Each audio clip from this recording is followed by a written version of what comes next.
Vintage aluminum token recalls days of outspoken Sheriff Harry Lee. I recently acquired a vintage aluminum token from my metal detecting buddy Gil Alberg.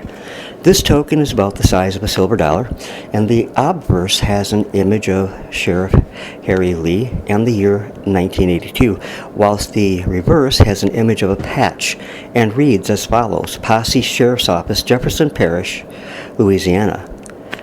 Sheriff Harvey Lee was a wide-girthed lawman in the suburbs of New Orleans. He became an outspoken voice for hostility to the city and a magnet for the anger of its black citizens.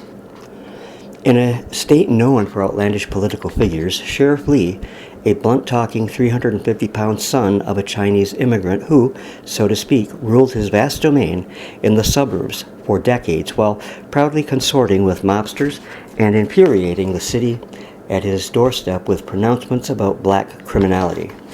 Sheriff Lee always loudly denied that he was a racist. Still, he aggressively denied the policy of blacks who had dared to cross the parish line from New Orleans into Jefferson. He seemed to give voice to the heavily white jurisdiction that sent the Ku Klux Klan leader David Duke to the state legislature in 1989. This constituency had voted with its feet decades earlier by abandoning the black-dominated city. Sheriff Lee was in his 7th term in Jefferson Parish when he died on October 2nd, 2007, and he had been battling leukemia for many months. In 1986, he drew national attention to his normally unremarkable on his kingdom of shopping strips and subdivisions when he announced, after a spat of robberies, if there are some young blacks driving a car late at night in his community, which is predominantly white, they will be stopped. The National Association for the Advancement of Colored People and the American Civil Liberties Union immediately protested, and chanting demonstrators gathered at outside of his office, but Sheriff Lee's standing with his voters was only enhanced. Sheriff Lee continued to win re-election, sometimes crushingly, as in 1991 and 1995, he won more than 70% of the vote.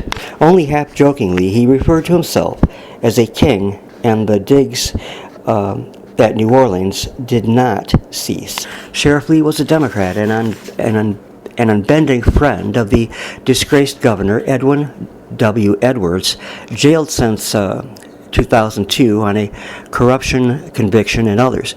Lee never turned his back on the background that hardly seemed to augur the glad, handy, tough guy, Deep South parish boss that became his persona for 27 odd years. He was in the public spotlight here. Harry Lee was born in the back room of the family laundry business on Carondelet Street in New Orleans in 1932 into an immigrant family that spoke Chinese at home and were in a lonely minority in this particular southern city. They had never had a large Asian population.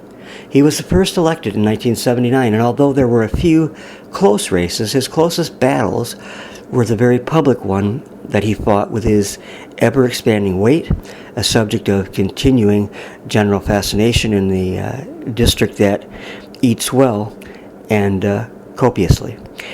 I have to say, the Sheriff Lee sounds like he was indeed a racist, but he seems to have never kept that a secret. It was right out there for people to see, and he kept getting elected nonetheless. Thanks for stopping by for this brief look back. Hope you enjoyed it. God bless, and have a good evening.